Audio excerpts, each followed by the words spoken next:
Good evening. Welcome to another episode of Shooting Straight, Living Life in Truth. My name is Charles, and I'm your host for the evening.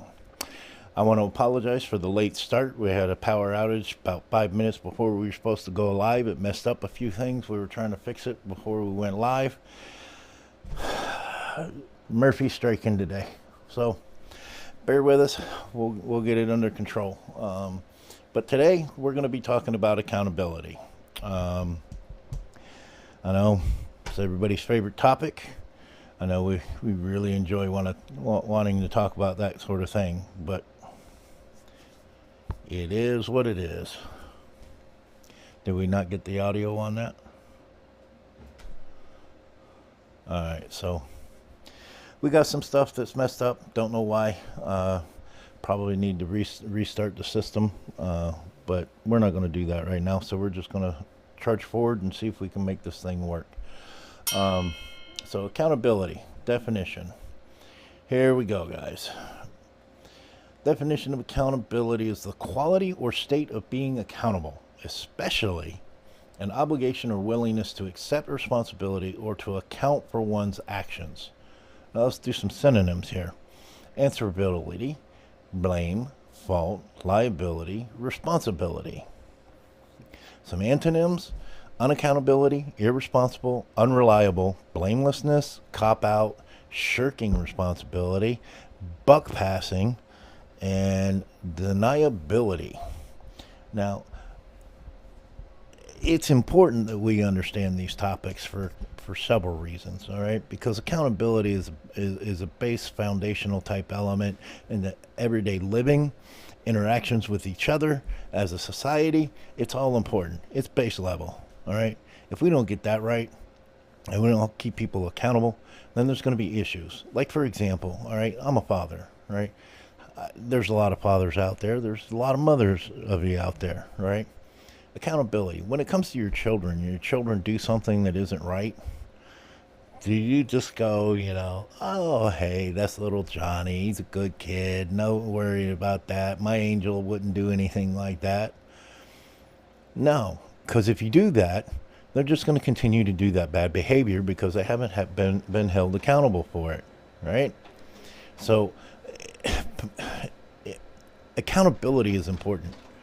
Accountability has to be there. And really, accountability has to hurt the person enough so that the message gets across to that person that that's not something that they want to do again. All right? So let's backtrack a little bit and talk about a statement that we went over, last week or a couple of weeks ago, right? Or the last couple of weeks. All right? It's not illegal unless you get caught. Well, why do I bring this up again? Because when you make a comment like this, essentially what you're doing is you're shirking responsibility.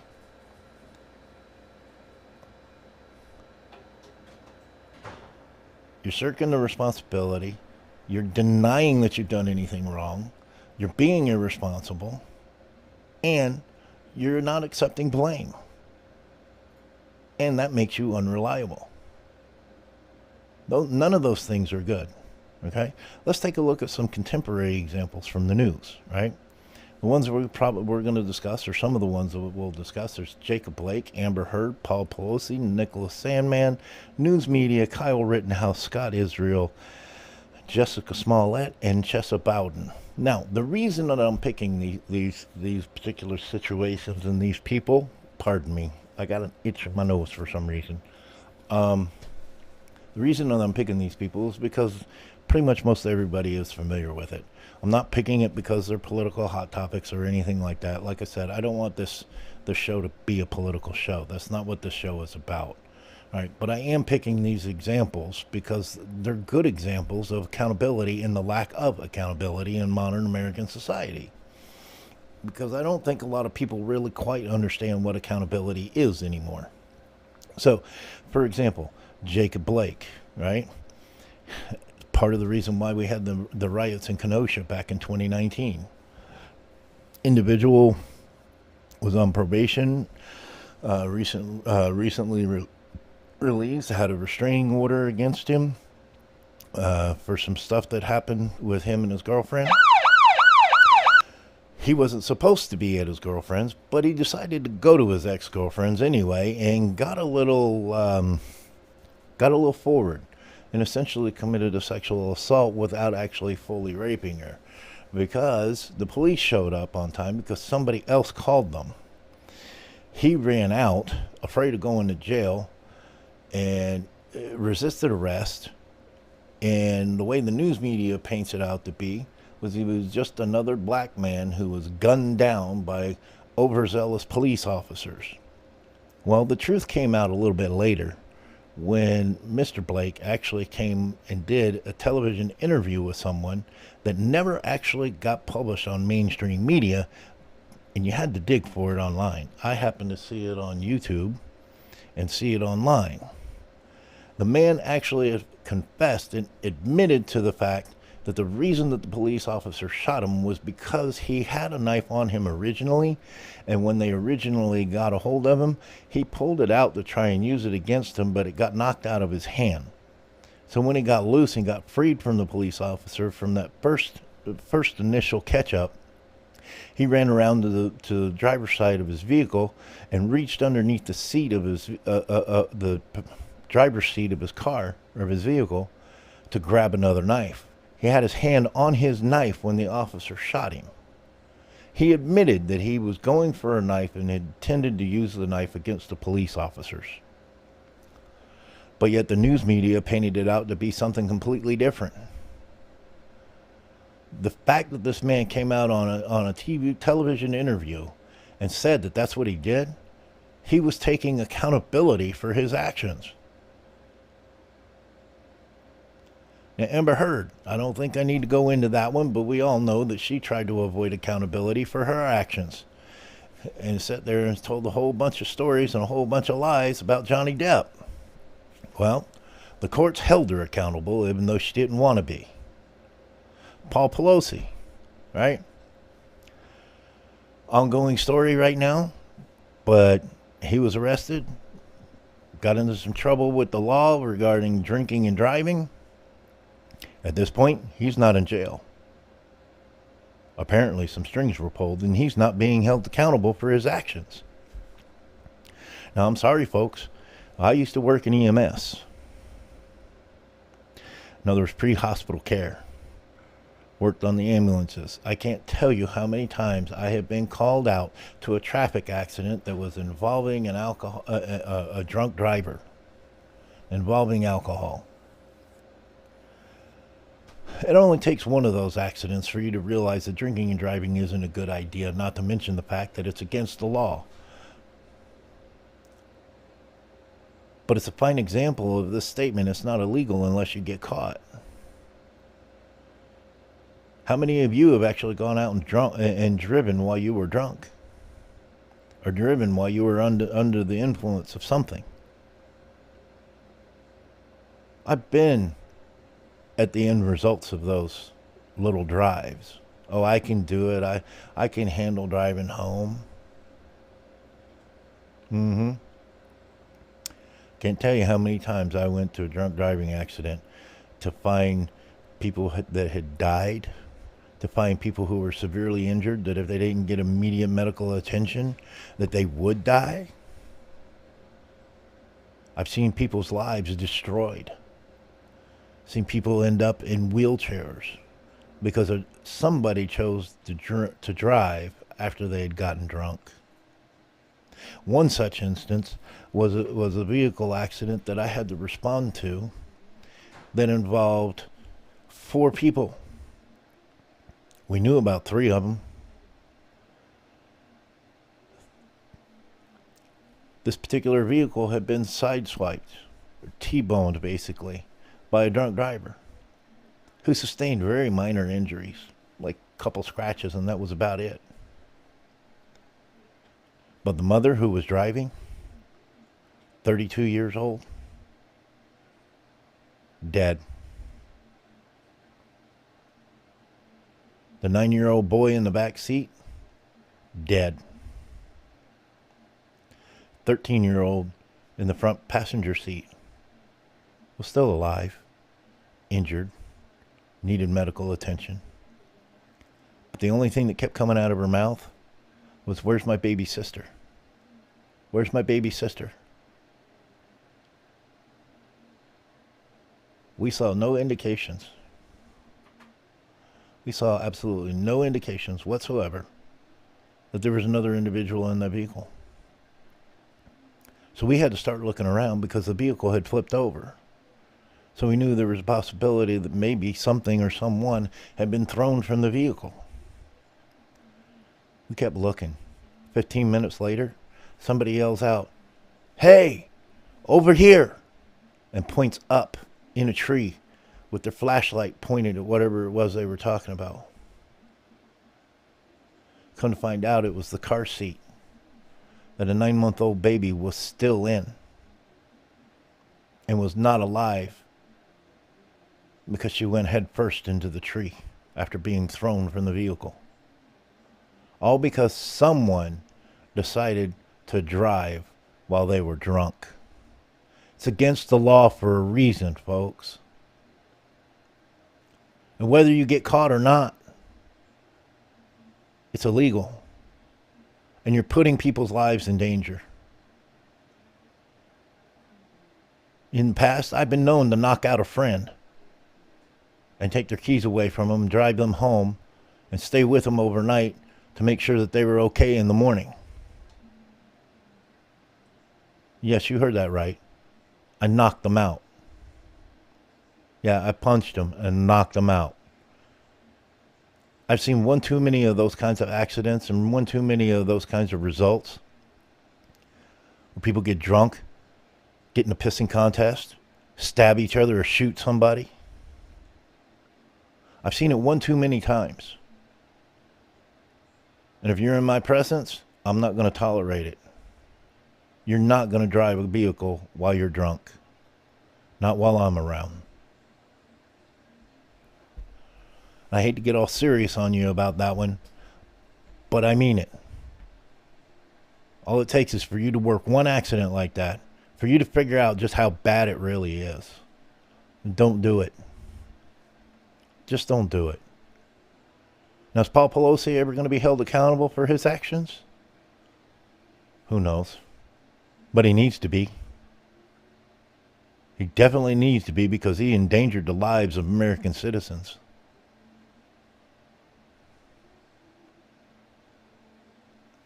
Moving on to something not quite so serious. Nicholas Sandmann. We all remember that story about the Covington kids, right? CNN, MSNBC, ABC, CBS, all those little alphabet soup folks all reported that story wrong.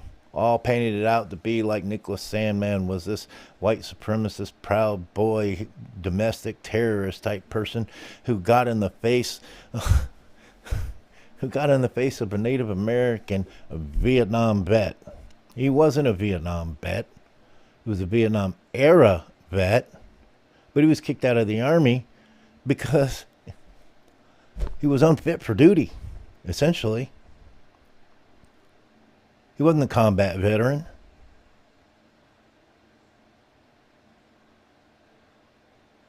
And he had a history, a known history, of being a political activist. And the news media painted it all out to be that Nicholas Sandmann was the aggressor when he wasn't the aggressor. And guess what? A couple of news media stations had to pay the price for it because he held them accountable. Good for him. Unfortunately, they make so much stupid money that the amount of money that they had to pay out didn't faze them, so they ended up doing it again. They did it again with Kyle Rittenhouse. Painting him out to be a Proud Boy, domestic terrorist who shot people amidst the Kenosha riots. But then you watch the court hearing, or the court trials, and you see all the details and all the facts laid out, and it becomes plain and obvious that the kid was defending himself.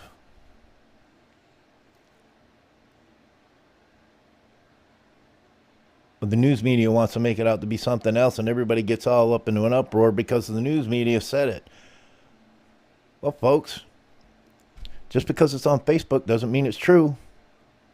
Just because it's on the news media doesn't mean it's true. The news media has to be held accountable for this stuff. And guess what? Kyle Rittenhouse has already won some money from CNN and MSNBC. He's got a couple other lawsuits in the works too. It's holding some folks accountable for their lies. And they need to be. Because the news media needs to get back to being the news media and being actual journalism, where they go out, they find out what happened, and they report the who, what, where, when, why, and how of the scenario, and just the facts, and let the American people decide for themselves whether it was right or wrong. It's not for the news media to give us their opinions.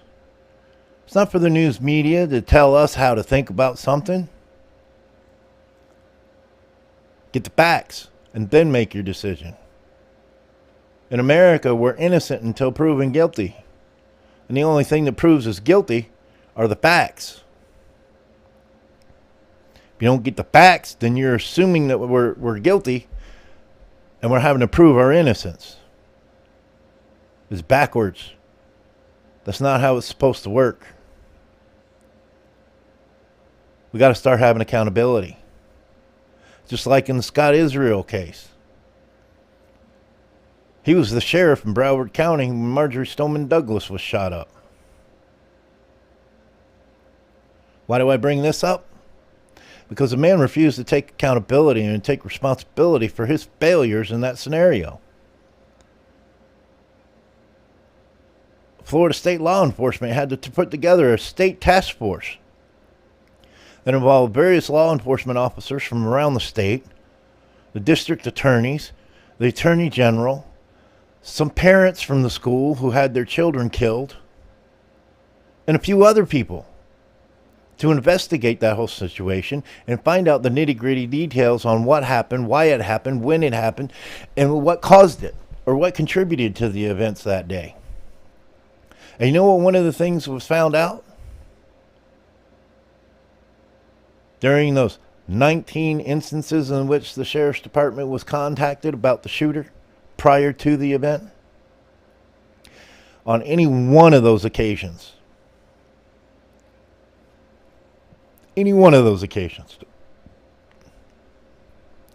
that boy could have been arrested and held on a 4th-degree felony and had all of his weapons confiscated by law enforcement. And Sheriff Israel did not do it.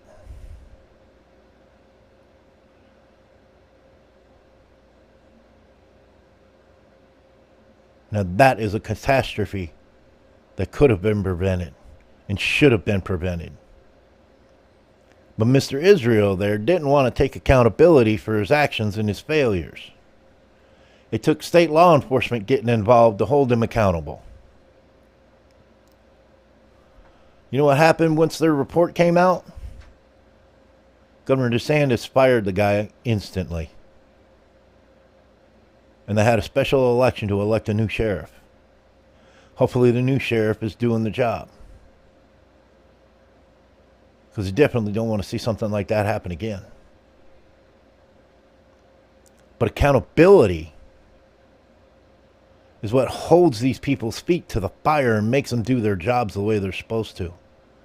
Accountability would have prevented a massacre like that. So where was it?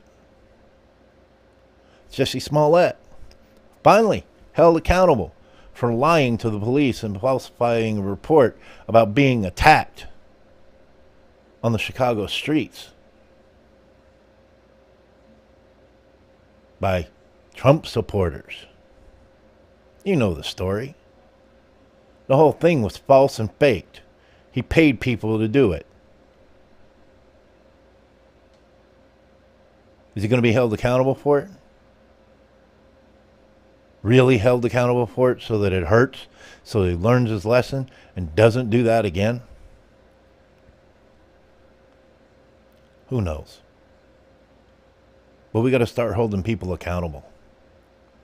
My last example, Chesa Bowden, San Francisco District Attorney. You may not know him, you may have heard the story. but he was the district attorney in San Francisco. He was recently recalled, and you know what? Want to know why? You know why he was recalled? Because the people got tired of the crime getting out of hand because he refused to hold people accountable for their crimes. That's his job. That's what he's being paid for. And he wasn't doing it. He wasn't holding people accountable.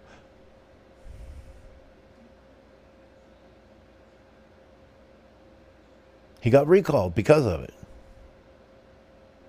Folks, accountability is important, but it's lacking in American society right now.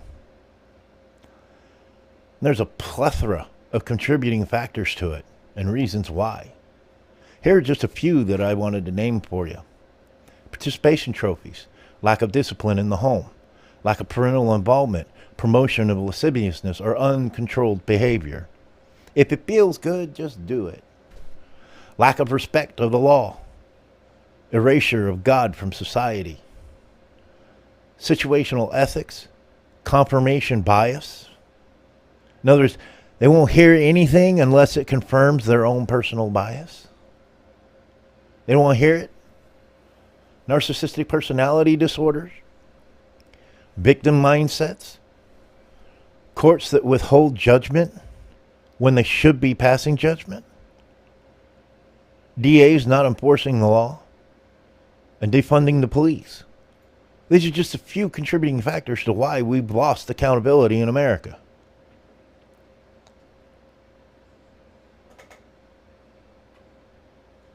Again, I don't want to get political with this show, but there are a lot of examples that I could point out concerning the people on Capitol Hill. But I'm not going to do that because I want to point something else out to you. I want to point out the fact that if you have this mindset where you think it's not illegal unless you get caught, I'm going to show you what the problem with that is right now. Because if that's your train of thought, you remember earlier what I was talking about the effects of that are? Shirking responsibility, letting people know basically that you're shirking responsibility, that you're denying any responsibility for it, that you're irresponsible, and that you think you're blameless. And it tells people that you're unreliable. Why does it do that? I'll show you why. A couple of weeks ago, we went over the Army values, the Army Corps values. And we talked about how it basically the acronym spells out leadership. Right? Donna, go ahead and pull those full screen. Great. Loyalty. Bear true faith and allegiance to the U.S. Constitution, the Army, your unit, and other soldiers. Duty. Fulfill your obligations. Respect. Treat people as they should be treated. Selfless service. Put the welfare of the nation, the Army, and your subordinates before your own. In other words, put other people at a higher value than yourself. Honor. Live up to all the Army values. In other words, live up to all of these things. Integrity. Do what's right, legally and morally. And that includes when nobody's watching. Personal courage is to face your fear, face danger, or face adversity, physical or moral. Those are the things that are the core, foundational, fundamental elements and values of a true leader. But I'm going to add one more to it because it's important. And it should be in there, but it's not. But here's another value that should be there. It's called education in the truth. Not education. Not just education, because education by itself is not enough. It's not enough just to have an education. Because you can be taught erroneous information and therefore fail. For example, in photography, the foundational level of photography is understanding and knowing what's known as the exposure triangle. That deals with the ISO, that deals with the aperture, and that deals with the shutter speed. Some of you may know what I'm talking about. Some of you may not. But essentially, all these things or control basically the amount of light that gets into the camera that hits the sensor in order for you to be able to take the photo and have a nice photo. The exposures, how bright or how dark it is. It can be overexposed and everything comes out all white. Underexposed, things come out extremely dark where you can't really make out details. With the right exposure, you see all the details and everything. Right? And it's the exposure triangle that does that. Your ISO, your aperture, and your shutter speed. Now, if you get taught that your ISO controls your depth of field, in other words, your depth of field is the amount of space within the photo that's actually in focus. A shallow depth of field, for example, would be just enough to get the tip of this microphone in focus, but everything else in the photograph be blurry. A wide depth of field, right, would be enough to capture me and everything behind me in focus. Just to give you an idea of what I'm talking about. It's the area of a photograph that's in focus, right? But folks, if you're taught that ISO controls that, then you were taught wrong. And if you don't know any better, you're going to go on continuing to think that ISO controls your depth of field. Well, guess what? ISO doesn't control the depth of field. It controls how sensitive the sensor is to the light that's being allowed into the camera. That's ISO. Aperture controls your depth of field. And if you're taught that information incorrectly, then your photographic skills are going to fail. And you'll fail as a photographer. That same principle applies to everything in life. So let's move on with this slide here about education and truth. Knowing and having the truth actually enables leadership in all areas of life. In other words, it enables all those core values. Knowing the truth. Because you're acting on the truth. And when you have the truth, you have solid ground, solid footing to stand on. That's why leadership is so important. That's why people in leadership positions need to have these core values. Because if they don't, there's going to be all kinds of trouble. Let's take a look at what Napoleon Bonaparte said about that, right? He said, there are no bad soldiers, only bad leaders. What do you suppose he meant by that? Well, I was kind of curious about that too until I went to primary leadership development course in the U.S. Army, where they broke it down for me, and then I understood what they were talking about. Soldiers only do what soldiers are trained to do. Now, yeah, they're individuals and they can make mistakes when they're off duty, but when they're on duty, they only do what they're trained to do. So if they screw something up or they do something wrong or they fail at something, it's because of a lack of training or improper training or poor training. And the training comes from the leadership. And leadership is supposed to have those 7 core values. It's at the core of everything that the military does, that the Army does. That's why they're called core values. It's the foundation of everything. And you can't be a good leader without those values. And if you're not a good leader, then you're going to mess up the people that you're trying to lead.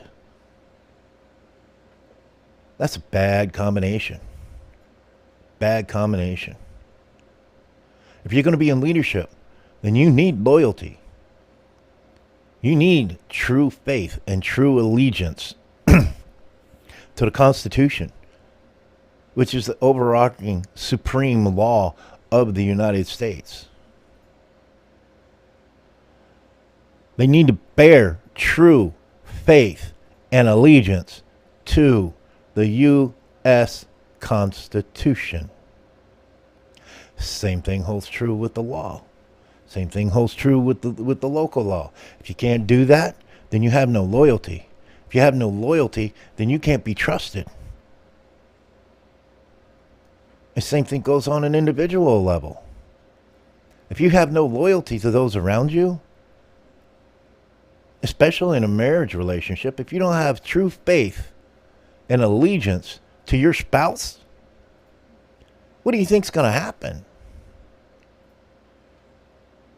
Nothing good, right? And I could go on and on, go on all 7 of those core values. But that one statement alone violates all of those values. So why is that a prevailing thought process in the United States of America? It shouldn't be. Accountability is important, and we need to get it back. People need to stop shirking their responsibilities. Need to stop denying their responsibility. Need to stop being irresponsible. Stop saying that you're blameless. Not my fault. It's their fault. Pointing the finger. All it says is that you're unreliable. And guess what? You're not going to get the opportunities that you could get when you're telling people that kind of information about yourself. It's time to hold leaders accountable by being leaders ourselves. Take these core values, put them into practice in your life. Be a leader. Show the truth. Show what's right. Show what's wrong. Hold people accountable. That's the only way it's going to change in society. It's one reason why elections are so important. We put people up in these offices to represent us, not represent themselves. To represent us. We lead them. They don't lead us.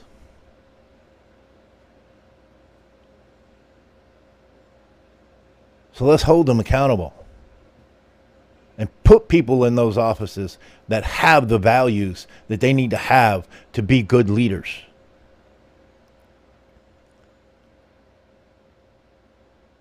Because if they got those values, then they're going to understand what selfless service is, and they're going to put you and me before themselves. These are the kind of people we need to put in public office. These are the kind of people that we need in leadership. If they can't do it, then we need to step up, be a leader. Let's bring these values back so we can have peace and order in American society again, so that everyone can live life and not have to worry about someone trying to take their life because, well, I want your shoes, or I want all your money. Why should somebody lose their life just because somebody wants a pair of shoes? Liberty. The freedom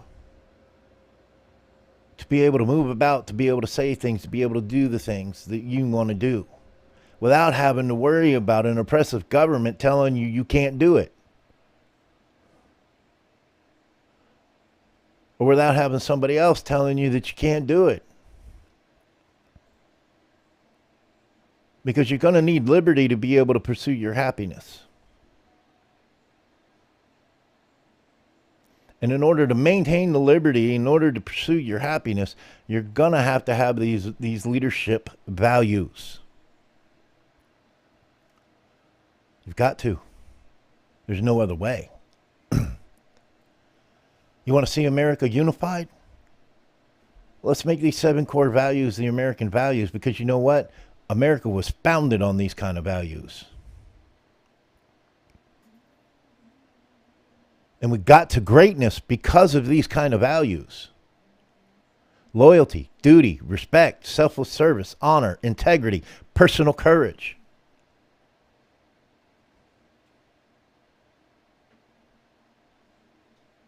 They're guides to making right decisions. Guides to making moral decisions. And it's part of accountability. If we can't be accountable, then what kind of society do we have? It's certainly not a civilized one. We fall into barbarism and anarchy and chaos.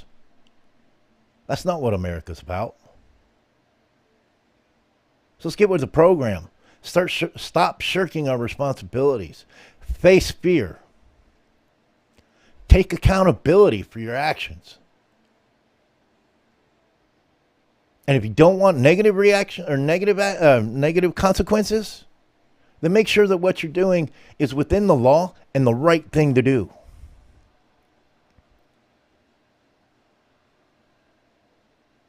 Believe me, you'll live a much happier life. You'll live a much more fulfilling life. And you'll be living life in truth.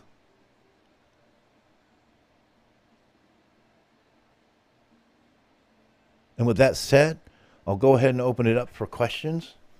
Again, we don't have the phone line up tonight, but feel free to use the YouTube chat. Make sure that you're logged in. Please leave your comments, any questions that you may have. I'll be more than happy to answer them, explain to you anything that you may not have understood or may think you misunderstood, and we'll have a dialogue. That's what this show is really all about, is to have dialogue with you guys. So if you have questions, fire them off and we'll take care of it and we'll answer those questions for you. We'll give you a few seconds to get your message in. There's a lag, some delay between me actually talking and when you actually see it. So unfortunately, that's the case with anything that you do live, but you know, hey, it is what it is.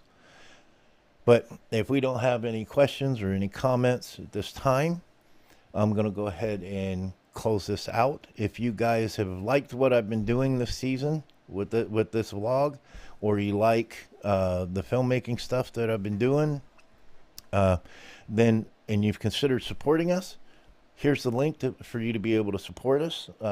Please make sure to utilize that. And also when you do, if you do, leave a note as to where you want that money to go. All right, what particular aspect of the stuff that we do, whether it be this vlog or whether it be one of our filmmaking efforts, please make a note of that so I can make sure that it gets into the proper account, and then it goes to what you want it to go to. Because I personally value my integrity a lot above everything else, so I want to make sure your money goes where you want it, and I appreciate you loaning it to me or giving it to me, donating it to me to be able to make stuff happen, and helping me fulfill my dreams and helping me bring this kind of content to you guys. So with that said, next week we're going to be talking about moderation, because that's another important topic that needs to be discussed. So with that said, you guys have a great week, and we'll see you next Monday.